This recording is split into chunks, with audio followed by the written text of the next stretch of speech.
Remember, you need to send 3 representatives to speak in the duration of 5 minutes only. Okay?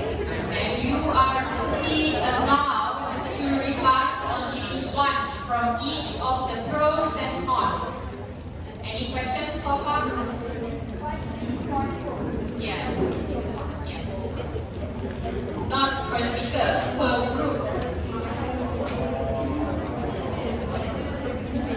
Just like what we did last time, we actually flip coin to decide who will start first. Okay? This time we will do the same thing as well.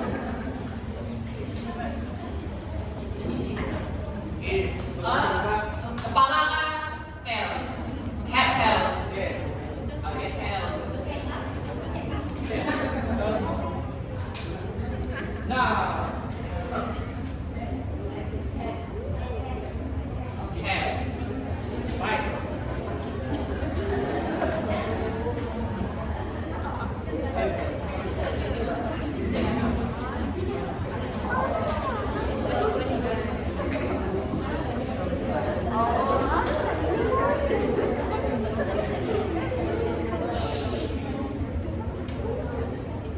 Your time starts now. Hello again, everyone. So I'm going to talk about the job opportunities that have been mentioned in the previous session. So yes, there will be job opportunities to be created by the ecotourism activities, but it is only during the peak season time. Okay.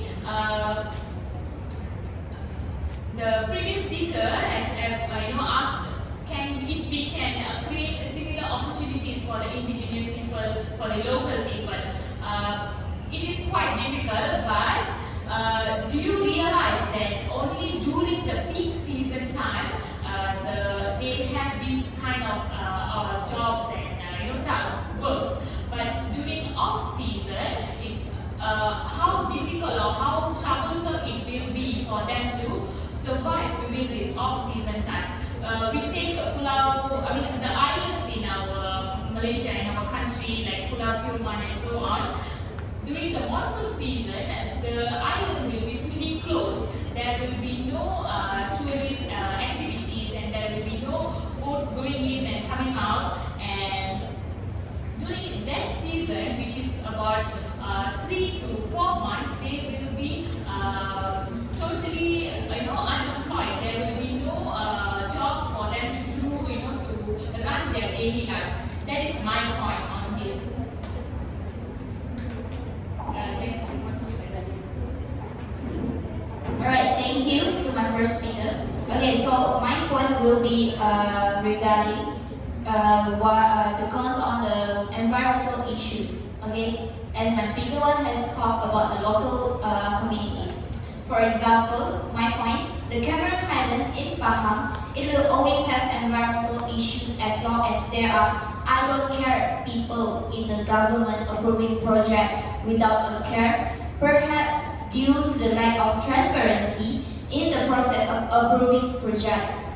The Cameron Highlands is not the only affected place. There are many examples of gross neglect in preserving the environment in every part of Malaysia.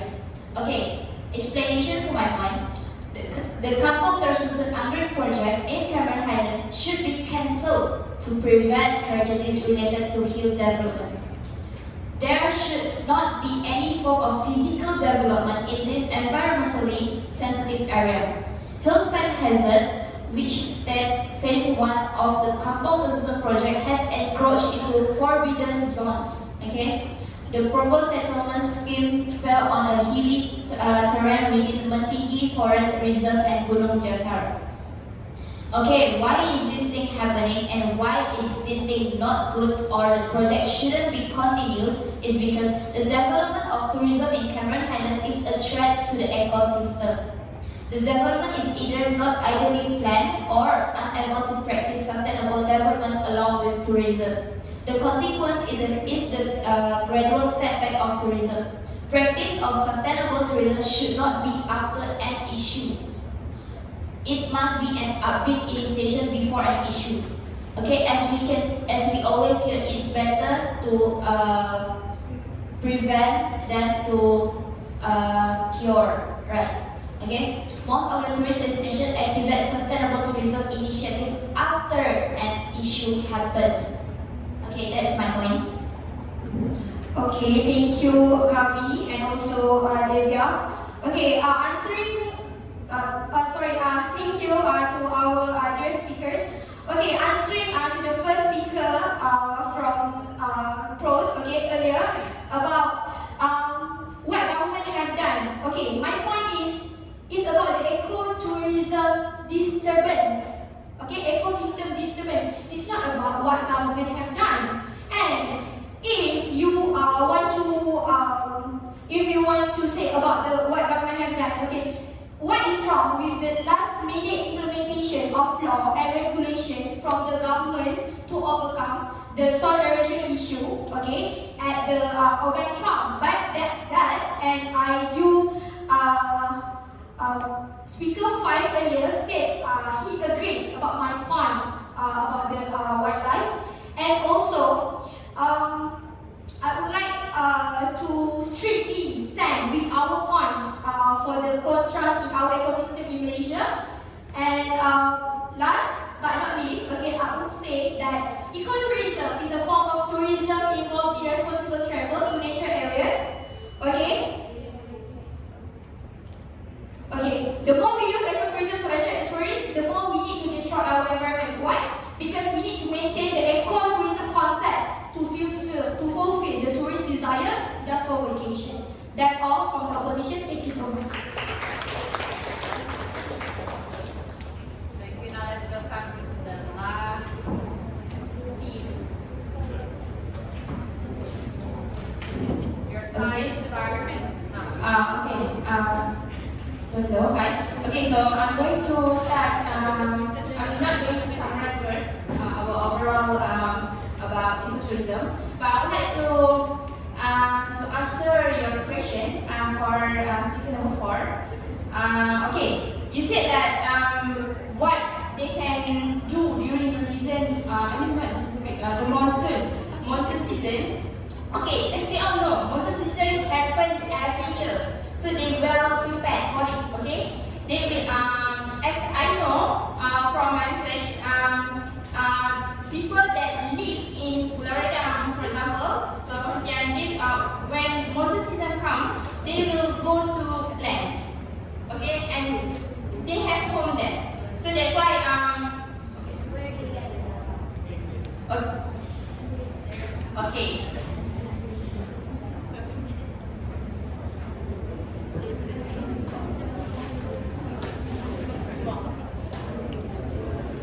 I got it from the local people of Terengganu because my friend is from Terengganu. Okay, so yeah, I hope that answers your question. Okay, so I would like to summarize our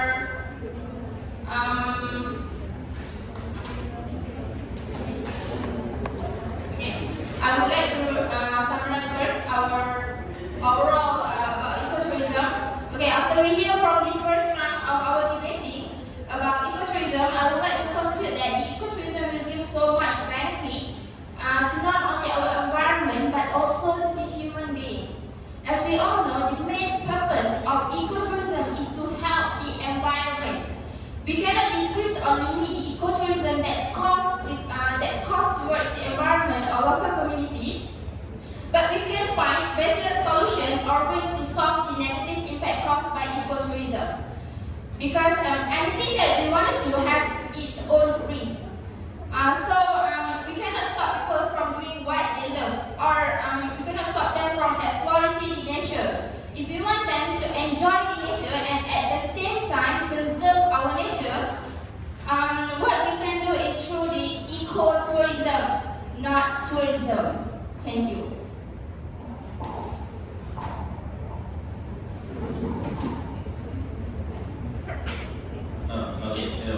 So I want to continue regarding the exploitation of the local people. I don't remember which speaker, but you mentioned that exploitation towards the local people. Yeah, it's a serious matter. But I think we should not generalize because it actually depends on the company and management of the ecotourism which they control. So I think we should not generalize regarding that. And one more regarding the one that on the beach regarding the luka kaki tu kan? They said that they were injured due to the ecotourism, but I think that's nonsense because it's actually more to tourism activities, not to ecotourism, because it's not aligned with our objectives of ecotourism. Okay.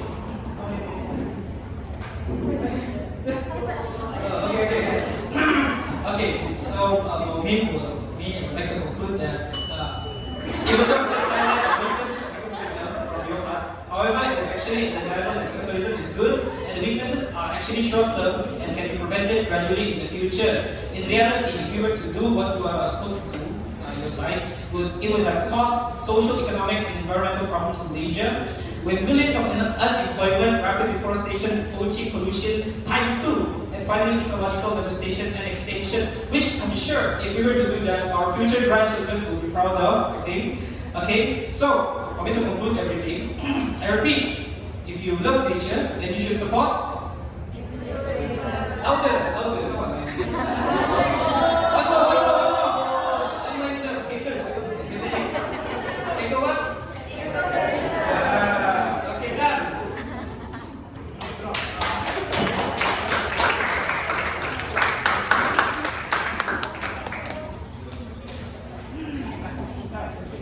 Sorry, ticket number 3.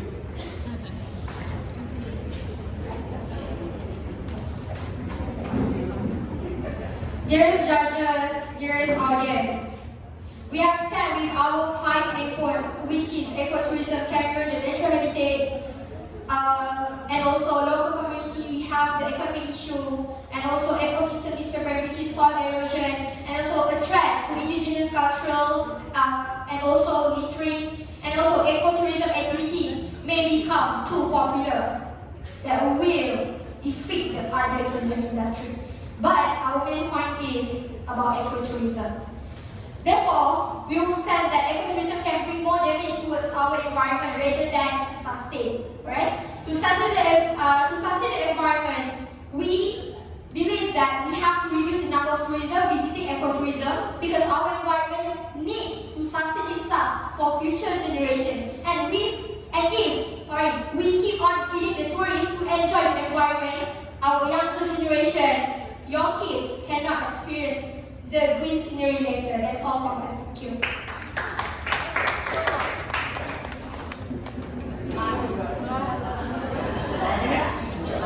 How many minutes? Okay, I will just jump back to what all of you said just now.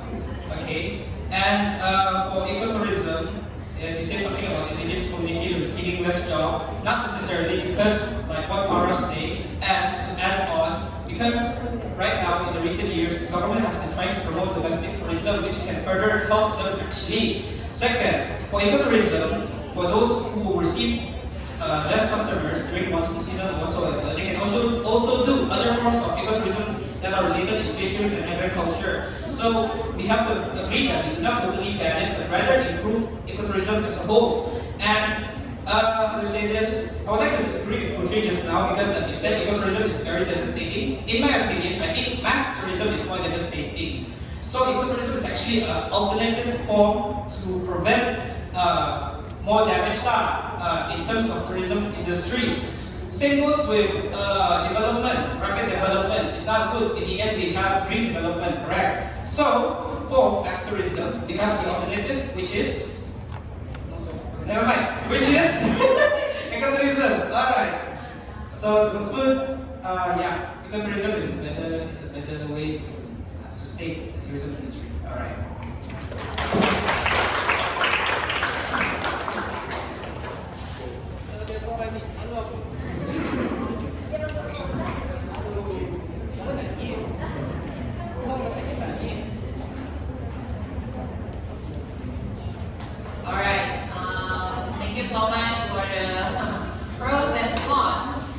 for the second event session. Okay, now